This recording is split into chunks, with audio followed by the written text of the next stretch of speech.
بسم اللہ الرحمن الرحیم۔ اللہ کے نام سے شروع جو نہایت مہربان ہمیشہ رحم فرمانے والا ہے۔ In the name of Allah, the most compassionate, the ever merciful۔ اور اس دن سے ڈرو جس دن کوئی جان کسی دوسرے کی طرف سے کچھ عدلہ نہ دے سکے گی اور نہ اس کی طرف سے کسی ایسے شخص کی کوئی سفارش قبول کی جائے گی جسے اذن الہی حاصل نہ ہوگا، اور نہ اس کی طرف سے جان چھڑانے کے لیے کوئی معاوضہ قبول کیا جائے گا، اور نہ امر الہی کے خلاف ان کی امداد کی جا سکے گی۔ القرآن۔ Fear that day when no soul shall compensate for another, neither any intercession of a person who does not have permission to intercede shall be accepted from it, nor any ransom shall be taken from it, nor shall they be helped against Allah's decree۔ اور وہ وقت بھی یاد کرو جب ہم نے تمہیں قوم فرعون سے نجات بخشی جو تمہیں انتہائی سخت عذاب دیتے تھے، تمہارے بیٹوں کو ذبح کرتے اور تمہاری بیٹیوں کو زندہ رکھتے تھے، اور اس میں تمہارے پروردگار کی طرف سے بڑی کلی آزمائش تھی۔ Remember when we delivered you from Pharaoh's people, who had oppressed you terribly, slaying your sons and sparing your daughters. There was a great trial in that from your Lord۔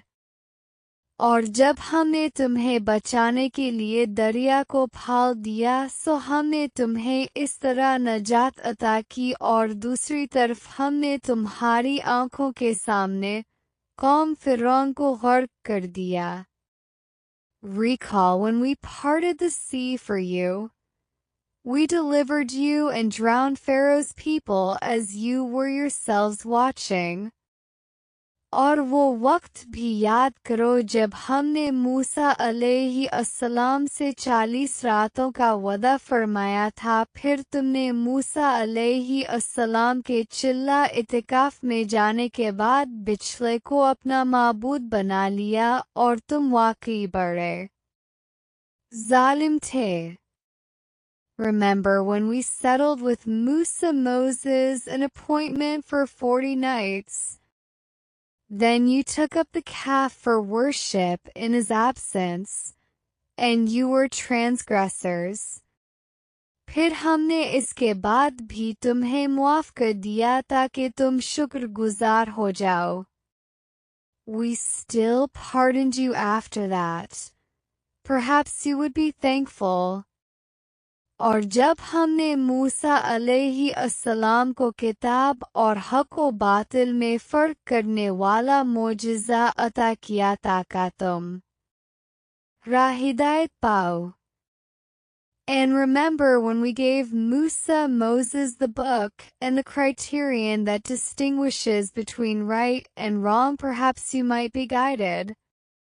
اور جب موسیٰ علیہ السلام نے اپنی قوم سے کہا، اے میری قوم، بے شک تم نے بچھلے کو اپنا معبود بنا کر اپنی جانوں پر بڑا ظلم کیا ہے، تو اب اپنے پیدا فرمانے والے حقیقی رب کے حضور توبہ کرو، پس آپس میں ایک دوسرے کو قتل کر ڈالو، یہی عمل تمہارے لیے تمہارے خالق کے نزدیک بہترین توبہ ہے، پھر اس نے تمہاری توبہ قبول فرما لی، یقیناً وہ بڑا ہی توبہ قبول کرنے والا مہربان ہے۔